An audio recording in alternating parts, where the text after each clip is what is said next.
Hi, it's Thomas Steed here, just doing another video. This one I'm actually going to do a video on some new shoes that I got here. These are the Stanton from Shoes for Cruise, and see the bottom of them right there. Shoes for Cruise, 9.5, medium. I like this shoe. I've had it now for a day. I will say one thing. On the broguing area up here, I wish that it wasn't just a decorative stitch. I wish that they would have actually used a real toe cap on there, brogued. They could have gone a little easier on the celastic structuring, or at least brought it up a little bit further, because it's a little tight still. I'm sure that'll end up breaking in over time. It's definitely not as beefy of a shoe as the Allen Edmonds that I picked up, and you can see that video that I just probably uploaded before this video. So it's not as beefy of a shoe as that, but it's still a pretty substantial shoe. It's got plenty of leather to it.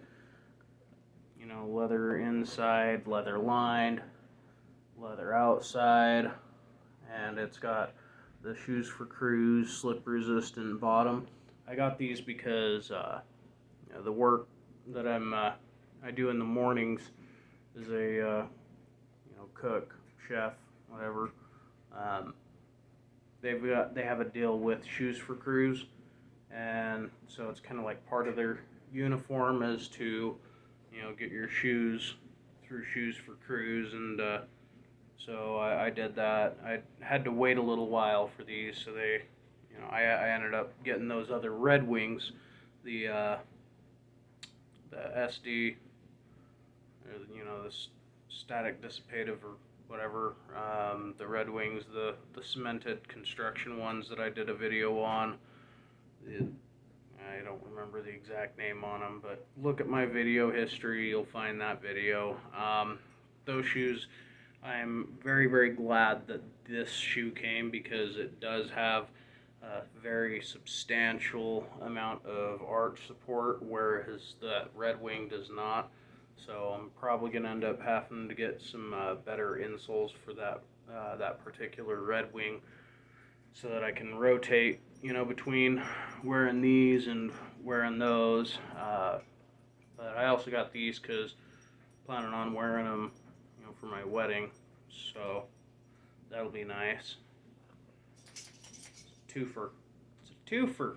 I got me a work shoe and I got me a wedding shoe. Anyways, craftsmanship's really nice on these. They're not super heavy, like I said, like in comparison to those Allen Edmonds, which, is fine for a shoe to be a little bit heavier. That just means that it's got more leather in it. But like I said, I wish the toe cap was a little bit better. I wish it was an actual toe cap rather than just the stitching detailing a faux cap. And see, something else I could say, I wish that they offered it in a wider size, because if they would have offered in a wide, I probably would have went with a 9 wide rather than the 9.5. Now when it comes to fitting width and all of that, your standard Brannick sizing and whatnot, if you've got your standard D width, this shoe's gonna run the way that it normally would. So if you got a wide foot and you have to go up a half size to fit into D width shoes, then that's the same thing here. Is kind of how it went, at least for me. If you got a super wide foot, if into like custom shoes, you're sitting at double E or something like that, you might need to go up a full size. But I don't think I would honestly even recommend that, because there is quite the substantial amount of extra toe length. My toe ends back here, which, in more of a dress shoe, that's not as much of an issue, even with, boots that come to a little bit of a sharper point. People say that the most important part is making sure that your width is sitting correct in the ball of your foot, that the arch is sitting relatively correct to your heel, so that your arch support's sitting proper, your foot sitting properly supported, and that the break where your foot flexes in the shoe is in the proper point, so that it's not flexing in a weird spot. So all in all, it seems to be pretty good. I'll probably do a follow-up video on these down the road, and so you probably see some more out of this shoe.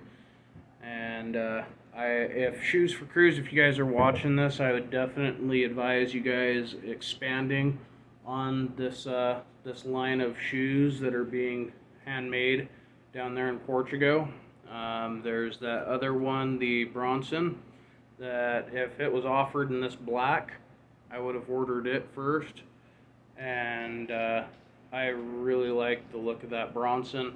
And the other thing, offering all those in both their brown and black colors, and then also making sure that the lasts that they're using are also expanding into narrow and wide to accommodate for more foot sizes properly, especially with how much length is in the tips of these. If you're not used to having a shoe that has a bit of a nose on it, compared to where the tips of your toes are, that might be something that really bothers someone. I mean, I'm fine with it because I've ran into it, a bit in my day.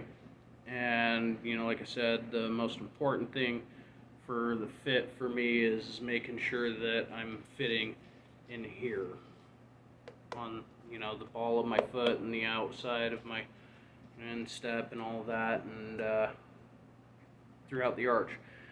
But some people might really dislike having almost an extra inch of space up here. So I would definitely advise having a wide variety, a wide option developed on these in the future, so that it can snug up a little bit, suck that nose back into somewhere where it's a little bit more normal for most people's foot and what they're more comfortable and used to wearing, especially in kitchens and such. What else can I possibly say about it? Yeah, I think that really is the run-of-the-mill answer to it. I think it's a beautiful shoe. It's a beautiful option. It's not the cheapest. It's the most expensive that they offer on there, but I definitely